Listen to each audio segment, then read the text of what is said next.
All right. Happy Thursday, everyone. Welcome to another episode of Real Estate Recess. I'm Jennifer Schurter on the channel here at Living in Portland Suburbs. And today with me, I have a very special guest. And I think you're going to want to stick around for this one, especially if you're somebody who's considering retirement, if you're looking to downsize or right size from your current living situation to one that is better suited for your life and your needs now, or maybe you have parents or loved ones that are in that position. My guest today is Riley Anderson of Freestone Mortgage, and he's an incredible resource when it comes to not just mortgage loans, but also anything related to reverse mortgage. So Riley, why don't you tell the people about who you are and what you have going on? Yeah, thank you, Jen. I'm excited to be here and excited to share in this knowledge and talk about our markets and how we can serve our clients and customers better. I am a partner at Freestone Mortgage. We're a brokerage. We do reverse mortgages, forward mortgages, and some non-QM financing.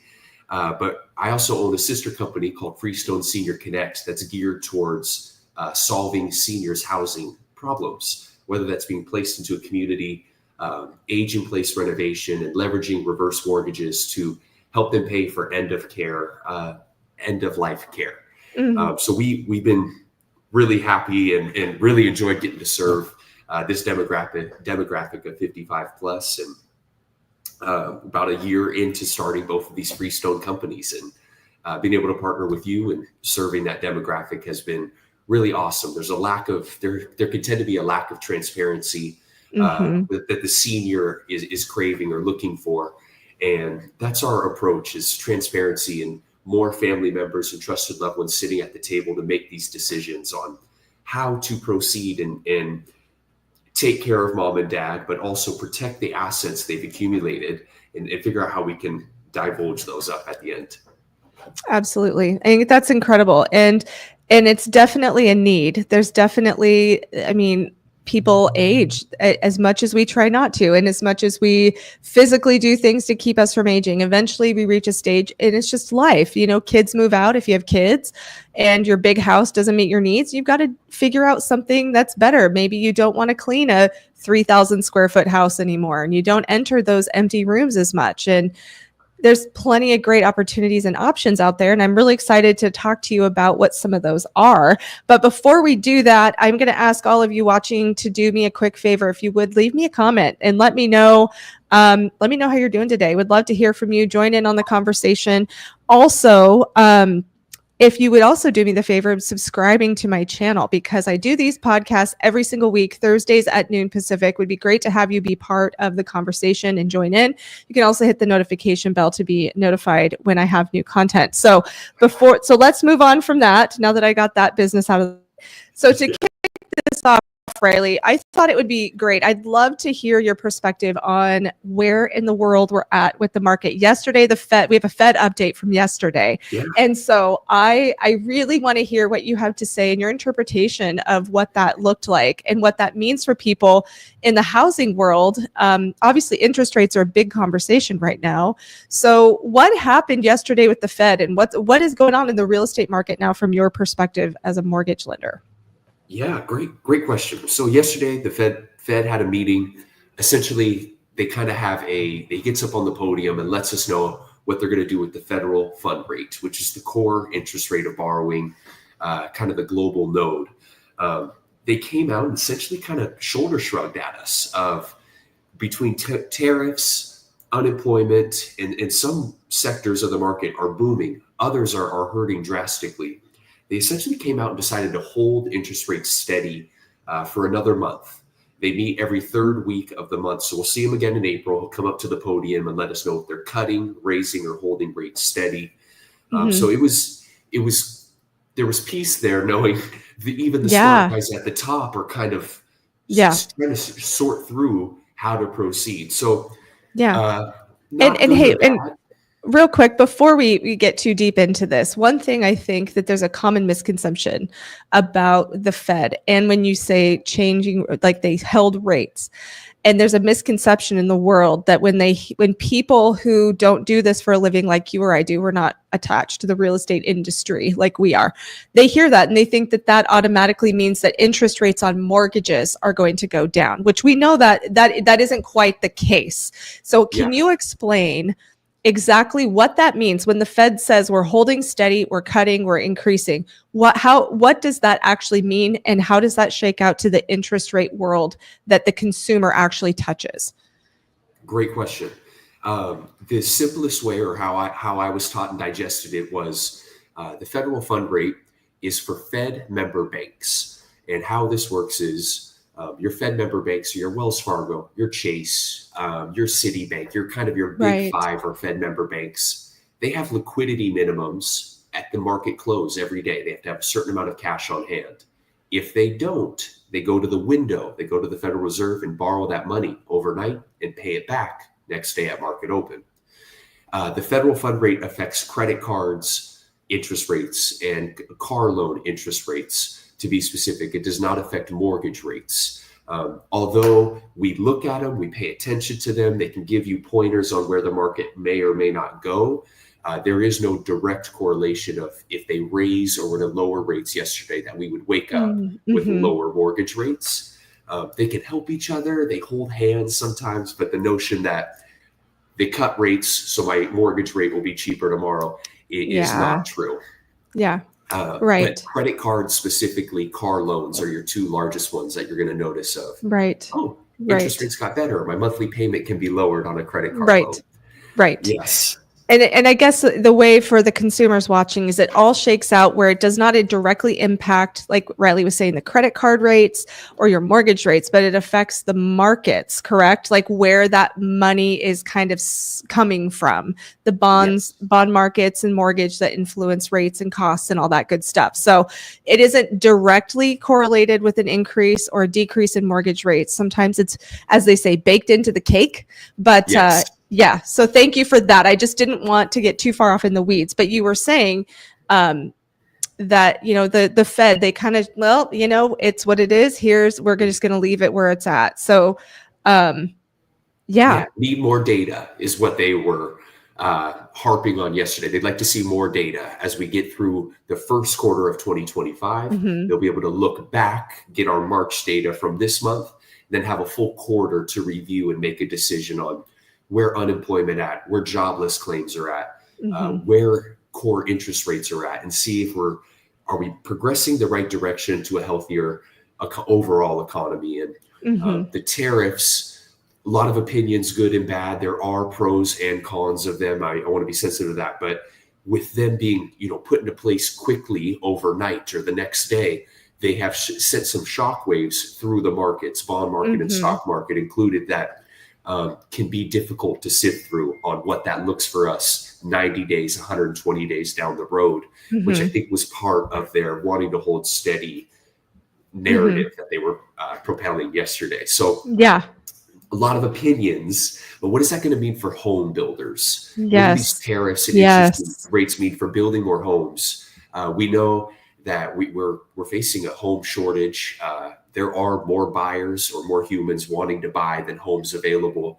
And it ranges from market to market around the United States, but specifically in our Portland, Clackamas County pocket, we do need more homes. So, we also got existing home sales data for the month of February. So year over year, existing home sales are up 4.2%. We're starting to see the market unlock. It's kind of been stagnant for the last 18 to 24 months. And I would agree with that. There's consumer data on that, on why there's this lag. And in its simplest form, as interest rates move and markets move, it takes the average consumer 18 to 20 months to adjust to the new market. So if you look back 18 months ago, which would be the fall of 2023, when rates were nearing their peak. 8%.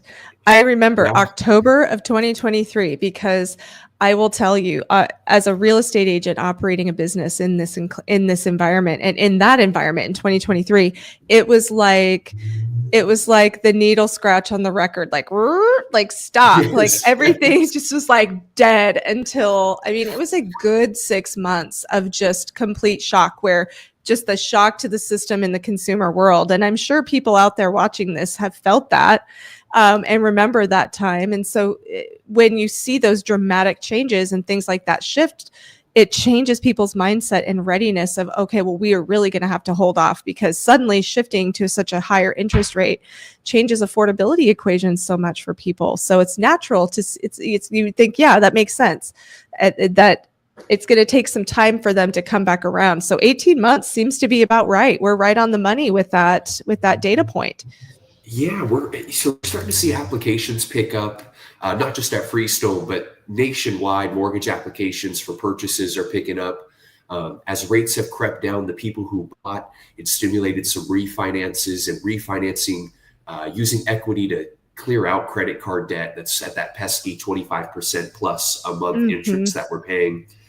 So as the market's loosening up and we're getting rates down below 7 and in the 6.5 range, we're starting to see that market open up and let there be some movement. Listings are picking up, and I'm sure you can attest to that too. Yeah. So yes. We're optimistic on what the rest of 2025 looks like for home buyers and homeowners specifically, on what they can do with their equity and creative ways to leverage that or minimize and reduce their overall debt.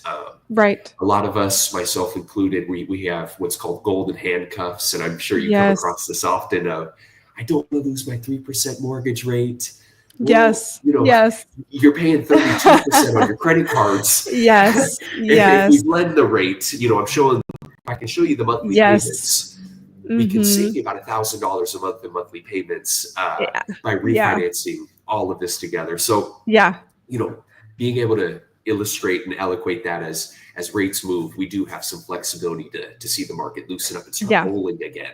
Exactly. We like this. Yeah. Exactly.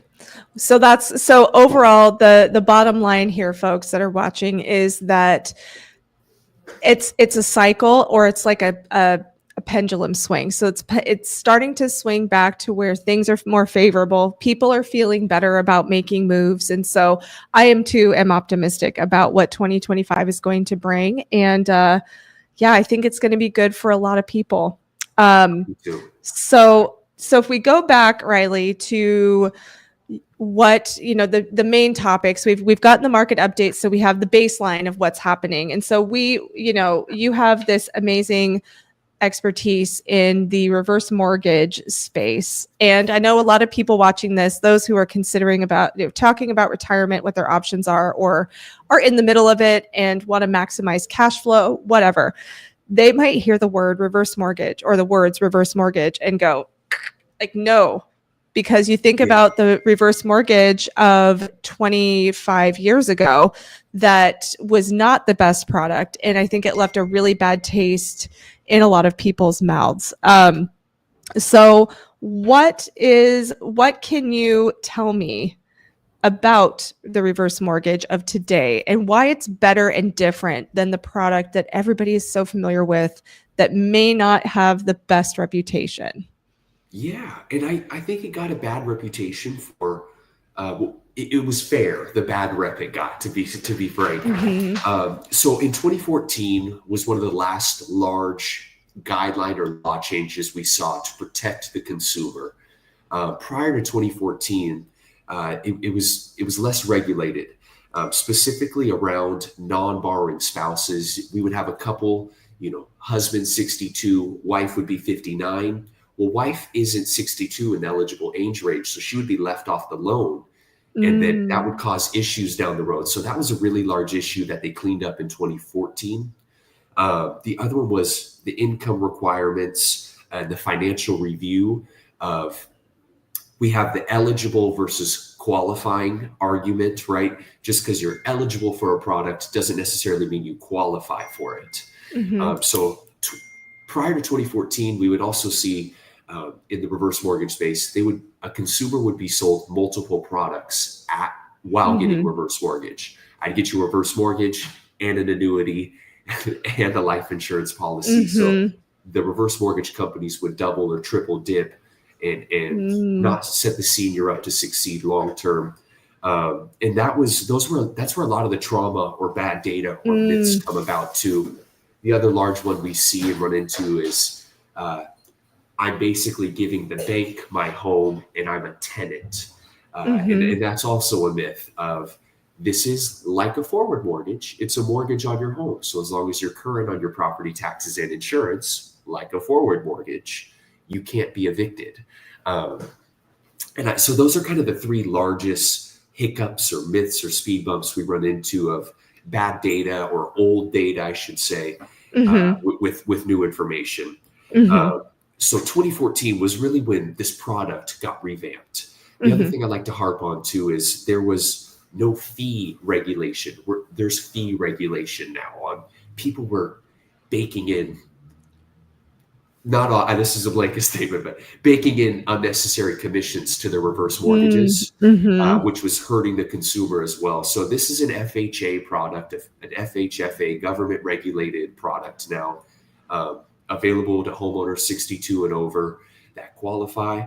I really love it because a lot of people think it's a last resort or it's the last domino I should leverage. I should leverage my 401k, cash on hand, any assets I might have stacked away. I'm going to use those first, then I'll think about using my home for funds. And our argument is we think it should be further up in the queue of assets to leverage. Yeah. And one of them is it's borrowed money, the reverse mortgages. So there's less tax implication as opposed to pulling from a retirement account or pulling funds from a certified financial planner that you might be working with who's managing money for you. If we can leverage the reverse mortgage, we can have that line of credit that we can leverage that equity while we're in the home. Sure.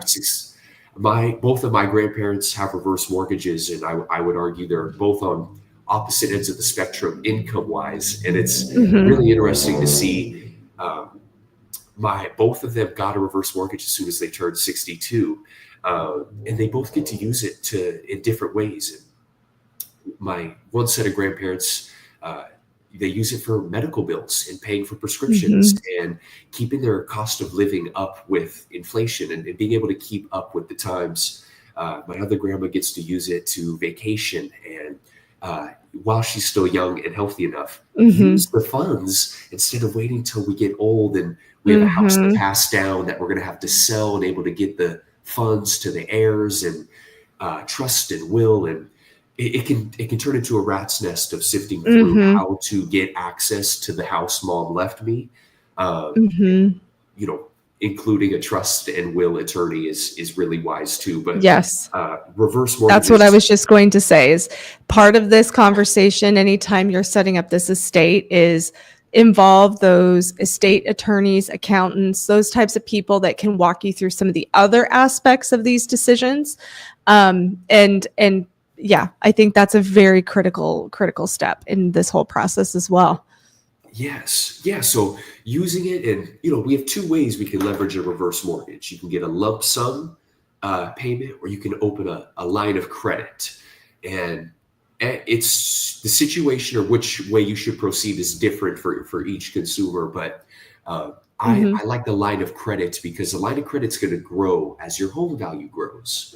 So if you are in the home at 62, 63, we open that line of credit, although it might be small, over time it's going to grow. You can access more cash every year. As opposed to the lump sum where you get your set of lump sum of cash, and then it's yours to regulate and balance for the coming years. So that's incredible. Yeah.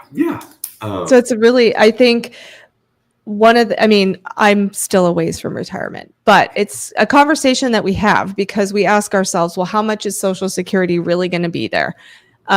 We ask ourselves this question. We talk to our financial planner about this as well and say, we're planning for Social Security to be there in some respect, but inflation and the how expensive it is to live and how that just continues to go up all the time. Being very mindful of that so that you can do the things you want to do in retirement. And I think it's really cool to know that there's lots of creative ideas, and reverse mortgage being one that allows you to really leverage that equity that you have. So I know one of the ways that it can be leveraged is reverse to purchase. Yeah. Is that so? Tell me more about that, or tell us, I should say, more about that, because I think that's a really interesting approach as well. For those who are looking to move, how does that what does that actually look like when a reverse mortgage is involved in the purchase side of things? Yeah, great question. Great question. I think a lot of people miss it too, or it gets kind of lost in the minutia of estate planning. Is we can use a reverse for purchase. One of the other large myths is the permanence myth of, if I'm in my home and I get a reverse, I'm stuck in this home, till I'm done with this home, or I want to move and I'm stuck. I can't get another reverse. Well, that is a myth. Just like a forward mortgage, if you were to purchase this home, you wanted to move homes, you can get another reverse on that property. We can also use a reverse for purchase. And the reverse for purchase allows the senior to maximize their buying power. A myth we run into is they'll apply for a forward mortgage, being 62 plus with Social Security income, don't meet the debt to income requirements and then get denied or get frustrated. Well, we can use, and they try to buy the home cash. They're going to use all $400,000, their last $400,000 to buy that home cash. Well, you actually get about an extra 30% of buying power to use or leverage a reverse for purchase with no monthly mortgage payment. So the down payment is large and varies between age and value of the home. The rough ballpark I like to give is 60 to 75% will be the down payment, but there's no monthly mortgage payment after that. And on a $350,000 purchase, you'd actually be able to afford a home around $470,000, as opposed to trying a home cash at $350,000. We can get you into the home at a $470,000 purchase price with just $350,000 part of your down payment. So we like to leverage that, and it's not for everyone. We push and want to educate and allow them to make the right decision for themselves and their family. But to brush past this product, I think would be foolish to not understand that it can be leveraged and help you right size your life. A very common one is we have a couple that will live in a 2-story or 3-story home. Well, stairs, they become more challenging, and looking for that single family home, it can be the key to prolonging their health and safety and keeping them together and 100% community. Yes. 100%. Yeah. Getting creative, and we can list their home, take the proceeds and use that for the reverse for purchase too. We don't have to use cash on hand like a forward mortgage. We can do a contingent. Yes. Wow. And I think that's a really incredible tool that maybe you have a lot of money locked up in your home and you sell it, but you don't want to just use all that cash towards a home purchase or to right size into the right size home for you today, to preserve cash, like as much as you can, keeping that cash and putting it, knowing you can use that elsewhere or leverage it in a high yield account to, Fidelity, grow it with your whatever 4 or 5%, whatever it is today. Those are the types of things that we think about for ourselves. But absolutely, I think that's such a great option for people. And again, talk to those professionals, like and trust, your accountant and your attorney, and they'll be able to help you put the pieces together. And folks like Riley can help you on the mortgage side of that. What else is there? I mean, you've given us a really good overview of reverse mortgage. Any final thoughts on the reverse mortgage side of things, or anything else that people need to be prepared for if entering this stage of life when they're going to be considering downsizing and looking at some of these creative options?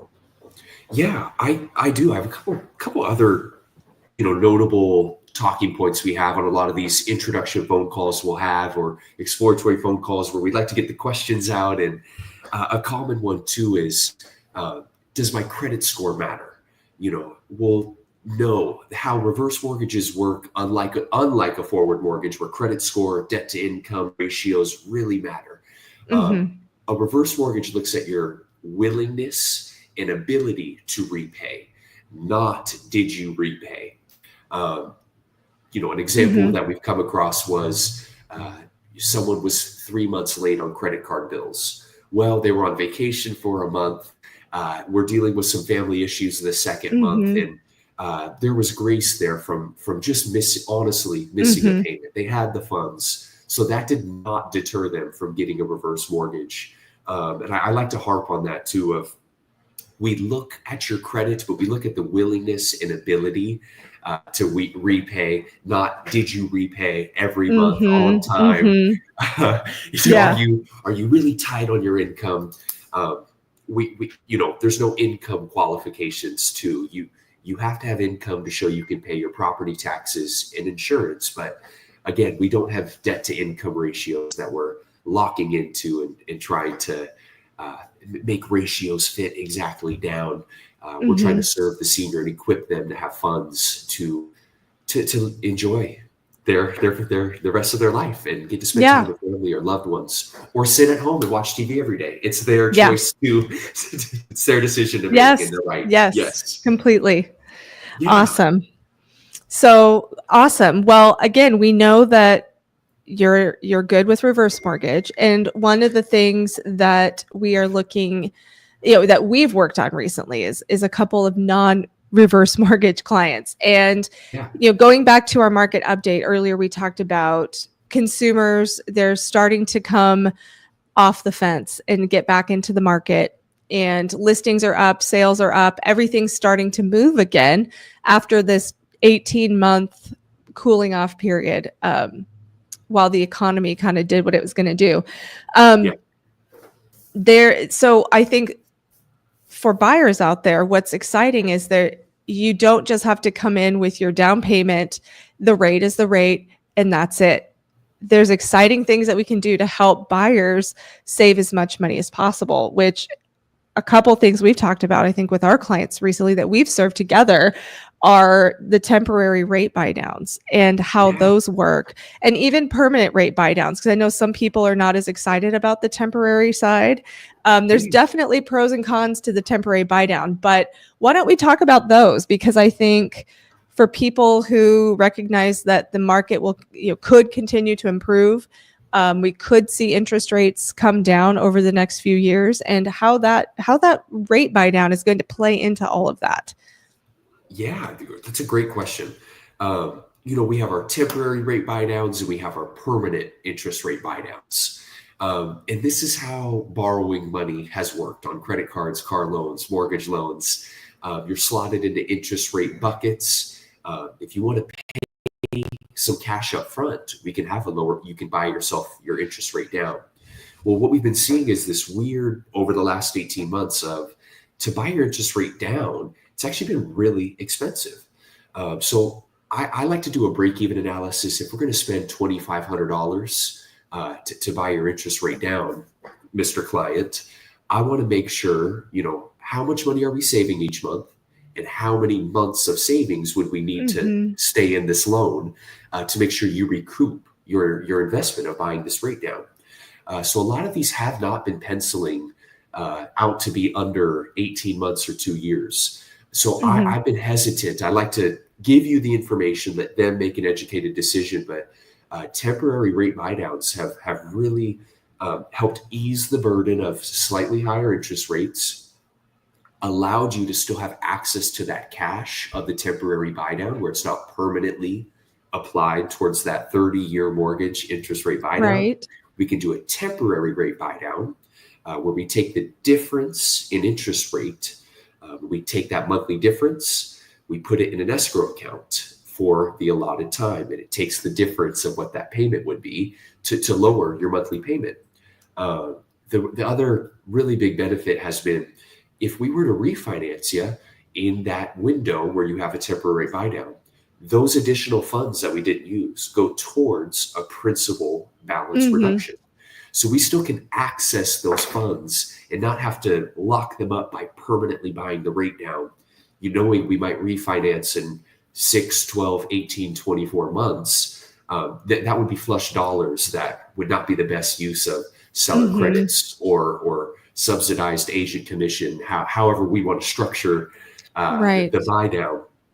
So temporary buy downs, they come in a 3-year, a 2-year, or a 1-year term, and depending on how many funds available from the seller or the transaction, we can structure this how we want to see it. So on one that you and I have worked on, we did a 1-year buy down, temporary buy down, and then use the remaining funds to pay for closing costs. So we could kind of double dip and hit a couple different points and try to keep him liquid, minimize the 1-year burden of that higher mortgage payment, and be flexible and try to come up with solutions to what does the client want to see.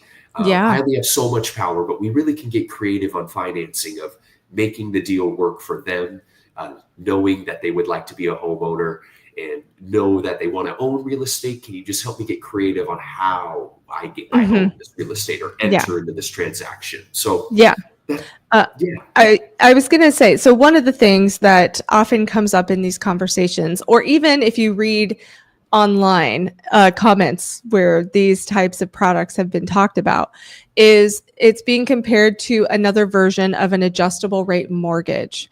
And I hear this comparison a lot, and I see the point they're trying to make and where they're coming from, because every year, if you do the 3-year option, for instance, your payment gradually goes up. It is not necessarily like an adjustable rate mortgage, because with a rate buy down, you have to qualify for that highest payment. So the final year, once it's already tiered up, you had to qualify for that payment to begin with. So it's not like you're only qualifying for the lowest amount and then, well, that's tough cookies. You're going to have to, just pay for it or you're going to lose the house.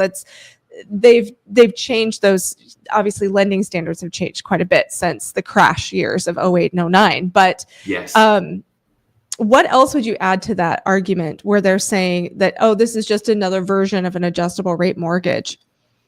Yeah. And I see where they're going. Like you just said, I see what you're trying to say, because in theory, it does adjust. But unlike an adjustable rate mortgage, the temporary buy down, I know if we do a 3-year temporary buy down, I know on month 28 of 36 months what the payment is. If we're going to do an adjustable rate mortgage, we have a ballpark of what it could be, but I couldn't tell you exactly after our adjustment rate what the payment would be in perfect detail. The other one is like an adjustable rate. We're using seller credits on the temporary buy down to subsidize or split the difference of what that interest payment would be, as opposed to permanently adjusting or permanently buying down the interest rate. Right. We're essentially doing prepaid interest or collecting prepaid interest and paying it monthly. So to qualify, for example, at the 6.5%, well, for your 1-year temporary buy down at 5.5%, on month 13, you're just going to go back to 6.5%. You're not going to adjust up to 8%, because 8 is nowhere. That was nowhere that we talked about. Right. So, and the adjusting is fully outlined of how and when we adjust. And you're in the loop, in the know of your dates of payment will raise or payment's going to go up 1% after 12 months. So that's my education is big for us at Freestone, and 100%. Making sure all parties understand all moving parts of this transaction and mortgage moving forward. Because I think if you're equipped with data and knowledge, then you can make a good decision for yourself. Completely. But purchasing a home, Yes, I'm only going to be completely. here for 5 years. I want to pay the least amount I can every month, and I'm willing to do whatever it costs. That's a completely different scenario. Yes. Than someone looking to right size for their next 20 years. Exactly. Going to be a little more meticulous on how we set this up and conscious of every dollar, because you're on fixed income, and it's really listening to how they want the loan structured and trying to get creative on it with them. Yeah. And what I often tell clients who are considering an adjustable or not adjustable rate mortgage, a rate buy down situation, a temporary rate buy down especially, is you know what, like you said, you made a great point. You know what those payments are going to be every single year. So at month 13, you know what your payment's going to look like. At month 25, you know what your payment's going to look like. So you can have that, you can plan for those changes. But what I often tell them is, you know what the maximum payment is you're going to be making. And I tell them, Yes. make that payment every month anyway. Even if it means you put that money in the difference in a savings account, or you pay it towards your principal. If you can handle making that payment every month, pay it.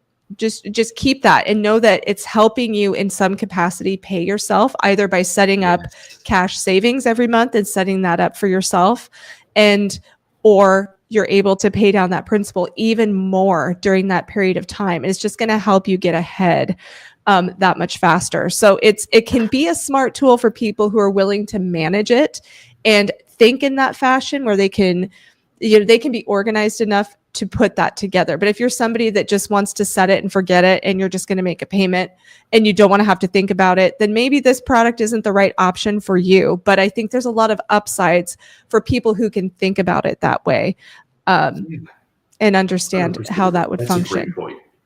Yeah, pay yourself back. We're Yes. quick to pay everyone else back in this country. Pay yourself. Get Yes. yourself right. Yes. Exactly. Yeah. The Yeah. other thing that you and I have been leveraging together and seeing success with is quicker close dates. And Oh yes, 100%. And the this is here, and I'm going to say this and say it matters who you work with, because you have a lot of choices, not just with real estate agents, but also with lenders. And I've had this conversation with a lot of clients lately. It does matter who you work with, because the lender on the other side of the transaction truly has the ability to make or break a deal. And I almost had a deal break in December from just some struggles that we had on the lending side. And it was really stressful, and it put these buyers in a really tough position. And so generally, when I recommend lenders to people, it's because I have a rapport with them and I have an idea of how they operate, how they work, and some track record of success there. And as a buyer, you can work with whoever you want. So I'm not saying you have to work with the people I suggest. But if you don't have anybody in mind that you are not familiar or comfortable with, at least get a couple opinions and see how they stack up, because it's not just the bottom line interest rate you need to be concerned about. And this is me speaking as a realtor, and you can add to this as you want, but it's not just the bottom line interest rate. It's the cost. What are the closing costs going to look like against all these lenders? Because that cash equation is important. We don't want to run you completely out of your cash to pay for your down payment or your closing costs. We want you to have something when you move into a house, because you need that money. But we're going to go out to dinner. We need a TV. We need a couch. You just don't want to feel destitute. But anyway, all that to say, quick close windows are important. And how do we get there?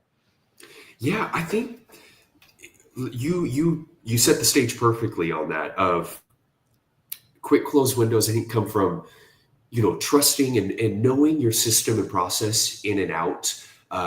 Knowing who is going to be underwriting and processing your loan, and that relationship rapport really matters too, of creating a team around the client, realtor, title, mortgage, insurance, right? We're going to all kind of hold hands together to get this client lifted up and into this home, and all parties knowing how to communicate with each other. And the biggest thing we've seen was, accountability of, we can close early. We definitely can. We can always close early.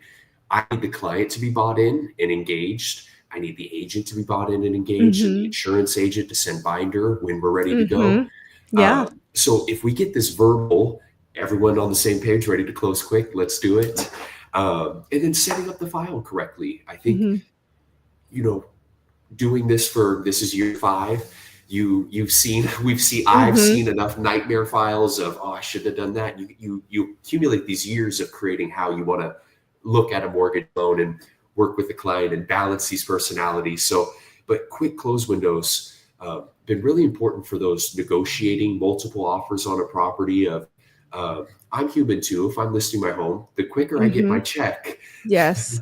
the better. And I think we 100%. forget that too of, Mm-hmm. they might have a better rate, they might have a better loan program, but I think how quickly can we get this seller their money and get our Mm-hmm. client into the home with keys is very, very important, and an Yes. overlooked market dynamic or a market Complete. separator Yeah. that we can leverage. So doing the Agreed. work up front, setting expectations, but also knowing what the underwriting process is, who's doing it, when are they doing it, Mm-hmm. what are the turn How times. how available is the staff? Are you Yes, down to one underwriter? And if they go on vacation, the transaction will stop. We don't want yes, that to it just happen. stalls. How deep is the Yeah, staffing at the mortgage company? 100%, Yes. Yes. 100%. So yeah, Yeah. and these come from years of lots of transactions, ones that make you pull your Mm-hmm. hair out, ones that are just one touch. You know, as you know, every Mm-hmm. property is unique, and they're all a puzzle, and they're fun. And if you can set the stage correctly and manage expectations, closing quickly has been our shining star, our North Star Awesome. recently. You're Yeah. absolutely. So Riley, since we're up against your time window here, how can people get a hold of you? Where can they find you if they have questions about the mortgage world and want to pick your brain about mortgages or even reverse mortgage? Yes. My phone number, cell phone's easiest, 425-691-8793. I'm on Facebook, LinkedIn, Instagram. Also, all of our companies are on Facebook, LinkedIn, Instagram. Freestone Mortgage, LLC, should be pretty easy to pop up. Great. We're also freestonemortgage.com. But text, call me, shoot me an email, randerson@Freestone Mortgage. You contacting me does not oblige you to use me or move Yeah, forward. I right. love answering questions. Totally. I love pointing Yeah. people in the right direction. I'm in Oregon and Washington, but if someone's watching from a different part of the country, I have relationships in other states of other people who treat people the right way and do loans the right way that I'd love to, make these warm introductions for and help solve these heavy questions, because they can be a burden on you. Sure. And I love helping people solve these problems. Perfect. Well, thank you for joining us today, Riley, and having this conversation. And if you are watching this from anywhere in the Portland Metro or any other part of the country, I'm Jennifer Schurter. I am here at Living in Portland Suburbs is my channel. And if you're looking to make a move around the South Portland Metro suburbs or Clackamas County or even the beautiful North Willamette Valley here of Oregon, I hope that you will look me up here. Otherwise, I'll see you next week on Thursday at noon Pacific. Have a great week, everyone.